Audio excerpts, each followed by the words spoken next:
Hey, this is Vinay Prasad again from the University of California, San Francisco, and I'm back with a new video called How to Find and Choose Your First Faculty Job. And this idea came to me from things I had been reading on social media. So I think there are three parts, there are three things that you need to get straight before you find and choose your first job. First, thinking. There's going to be a long period of thinking involved in this process. Next, looking. And finally, choosing. That's the last part. So let's talk about thinking. Thinking is something that people take for granted, but I think you really have to sit down and do some soul searching before you look for a job. You want to purge yourself of the idea of what will others think. It doesn't matter what others will think. All that matters is what you want to do. What type of job do you really want? What do you really want to do? What excites you? And I think the default answer, it's so easy to say, is I want to stay in academic medicine. But you should not do that unless you really want to. And there are a lot of sacrifices one makes by staying in academic medicine. So it should not be a default option. Looking. How do you actually look for a job? Now, there are a number of professional societies that have job websites where you can keep track of new job postings. I recommend you take a look at ASCO or Astro or ASH. New England Journal has the Career Center, and JAMA has one as well. Academy Health for those of you interested in policy positions. You got to keep an eye on the website. In fact, in my experience, the majority of actual job contacts and interviews come from postings, at least for one's first job. But let's not forget, there's also the power of a cold email. You could email somebody and ask if they have any open positions that might not be advertised.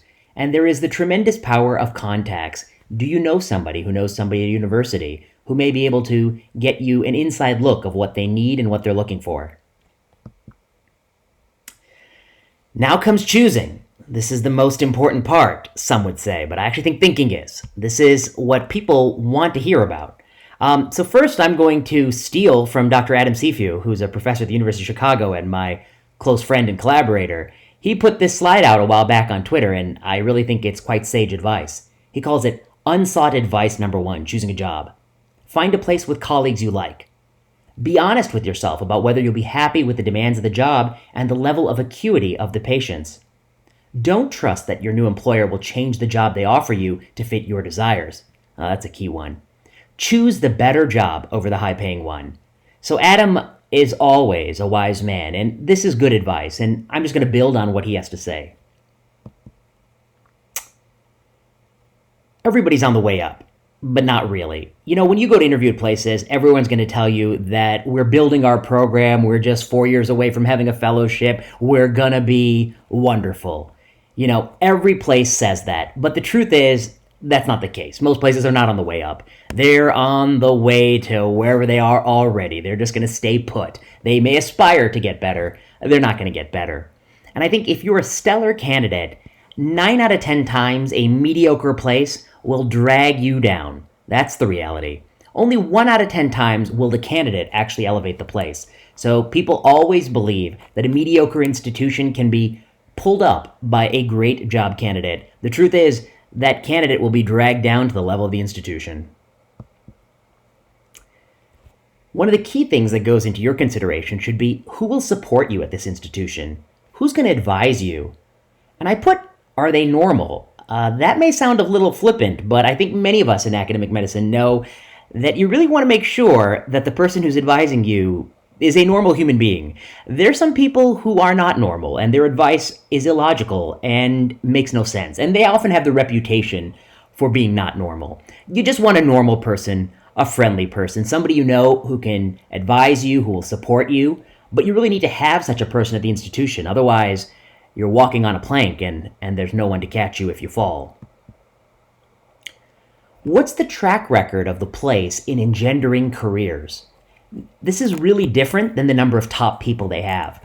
You know, trainees often come to me and they say, this place has a lot of really great people, but that's not the key question. The key question is, do they take people coming out of fellowship training programs or residency programs, and do they make them top people? Do they have a track record of mentoring and engendering careers? And that is a key question that you need to think about.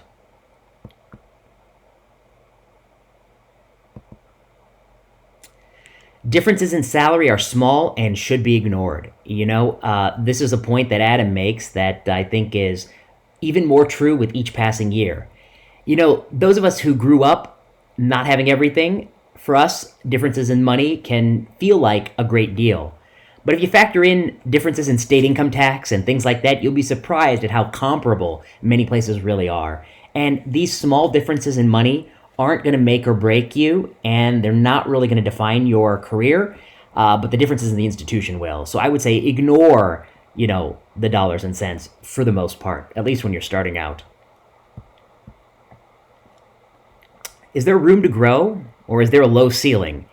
I think this is a key question people face, which is that if there's a ceiling, you might not see it when you're just starting. You might not see it when you're a trainee starting your first job, but very quickly you will see the ceiling, the most you can accomplish or aspire to accomplish in a certain place.